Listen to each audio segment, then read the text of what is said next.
ممبر قومی اسمبلی خواجہ شیراز محمود نے آئندہ بلدیاتی الیکشن میں ڈسٹرکٹ میئر کا الیکشن لڑنے کے لیے میدان میں آ گئے۔ خواجہ شیراز محمود کے قریبی ساتھیوں نے المنظور نیوز کو بتایا کہ خواجہ شیراز محمود نے گزشتہ روز وزیر اعظم عمران خان سے ملاقات کی اور ضلع ڈیرہ غازی خان کی سیاسی صورتحال اور ہونے والے بلدیاتی الیکشن کے بارے میں تبادلہ خیال کیا۔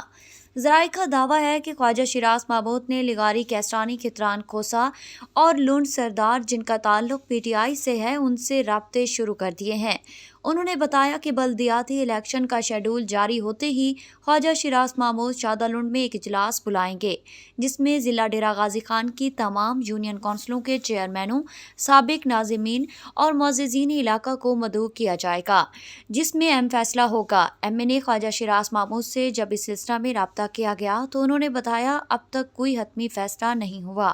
تاہم میرے گروپ کے قابل احترام دوست پارٹی جو بھی فیصلہ کرے گی میں اس کا احترام کروں